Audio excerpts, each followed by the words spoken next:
Yanga wa muwinda Edinado. Usajili wa msimu wa 2026-27 unaanza kupamba moto mapema kabisa, na taarifa mpya zinaeleza kuwa mabingwa wa kihistoria Young Africans wameanza rasmi mazungumzo na wasimamizi wa kiungo huyo, fundi wa Azam FC. Edinado amekuwa mmoja wa viungo bora zaidi NBC Premier League misimu ya hivi karibuni. Akiwa Azam FC amejidhihirishia kwa ufundi wake, pasi za uhakika na uwezo wa kuamua mechi katika dakika za muhimu. Wananchi wanaonekana kumtaka Nado ili kuongeza ubunifu eneo la kiungo, hasa mara baada ya michezo michache ambapo alionekana kukosa mtu wa kufungua nafasi dhidi ya timu zinazojilinda. Kasi yake, dira ya pasi na uwezo wa kufunga ni silaha tosha ambazo kocha wa Yanga anaamini zitaboresha kikosi chao.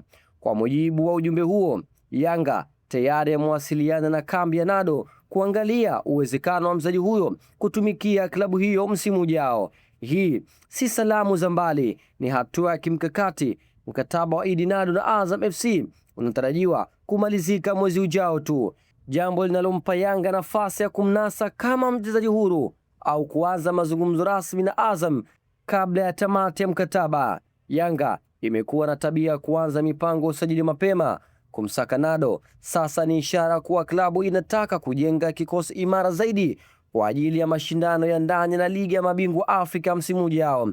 Mara baada ya kuonesha makali kipindi cha kwanza dhidi ya Mashujaa FC, Yanga inaonekana kutaka kuongeza wachezaji wenye ubora wa hali ya juu ili kudumisha utawala wao. Kupoteza Edinado itakuwa pigo kwa Azam FC. Nado ni kiungo wa kutegemewa na injini ya timu yao. Hata hivyo, soka ni biashara. Ikiwa mkataba wake unaisha, Azam itabidi iamue kumuuza sasa kwa daudogo mwezi ujao au kumpoteza bure. Mashabiki wa Azam watafuatilia kwa ukaribu kabla ya kumpatia mkataba mpya wa kumzuia asiondoke.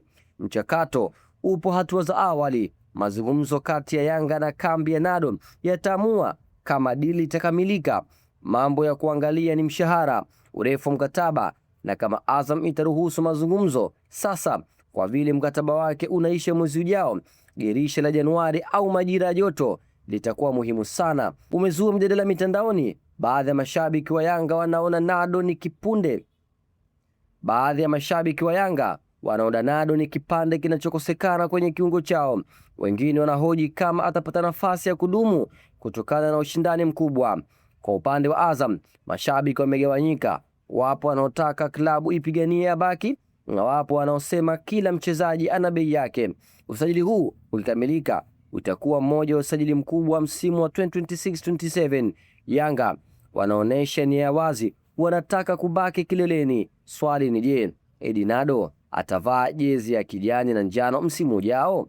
Tuandikie maoni yako kupitia channel yetu YouTube Azjecha Media, lakini kikubwa usiache kusubscribe ili wa kwanza kupata habari zote motomoto kemkem za kimichezo ndani na nje ya nchi. Kwa hana mengine zaidi, unaweza kutufuatilia katika mitandao yetu yote ya kijamii kama vile Instagram, Facebook, X na kwingineko. Azjecha Media, nikutakie muendelezo siku njema. Bye bye.